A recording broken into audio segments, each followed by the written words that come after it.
GST పేరుతో నిర్మలా సీతారామన్ దోచేస్తున్నారంటే లేదు అసలు జీఎస్టీకి ముందుతో పోల్చుకుంటే కనుక ఇప్పుడు తక్కువకి వస్తుంది, అది అనవసరమైనటువంటి ప్రచారం చేస్తున్నారన్నది భారతీయ జనతా పార్టీ చెప్తుంది. దానికి లెక్క చెప్తుంది. డిటర్జెంట్స్ అంటే సోప్స్ వచ్చేటప్పటికి జీఎస్టీకి ముందు 28% అయితే జీఎస్టీ వచ్చాక 18% వసూలు చేస్తున్నారని, చెప్పులు 10% అప్పట్లో అయితే ఇప్పుడు 5%. అలాగే ఎల్పిజి స్టవ్ అప్పట్లో 21% అయితే ఇప్పుడు 18%. ఎల్ఈడి అప్పట్లో 15% అయితే ఇప్పుడు 12%. ఫ్లాస్కులు అప్పట్లో 28% అయితే ఇప్పుడు 18%. సినిమా టికెట్లు అప్పట్లో 35% అయితే ఇప్పుడు 18%. గోధుమ పిండి అప్పట్లో 2.5% అయితే ఇప్పుడు అసలు లేదు.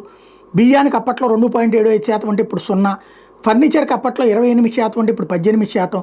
టీవీకి అప్పట్లో 31.3% అంటే ఇప్పుడు 18%. ఫ్రిడ్జ్ అప్పట్లో 31.3% అంటే ఇప్పుడు 18%. మొబైల్ ఫోన్ అప్పట్లో 25 ఉంటే ఇప్పుడు 12% అన్నటువంటిది లెక్క చెప్తున్నారు. ఇదంతా బాగానే ఉంది, కానీ ప్రజలకి అప్పట్లో లెక్క తెలిసేది కాదు, రేట్లు అది అనుకునేవాళ్ళు. ఆ షాపోడేమో వీళ్ళకి ఏమో ట్యాక్స్ వసూలు చేసేసి వాడు మాత్రం ట్యాక్స్ ఎగ్గొట్టేవాడు. ఓ 10కో 25కో, వాడు 50 అమ్మితే ఓ 10కో 25కో చేసేవాడు.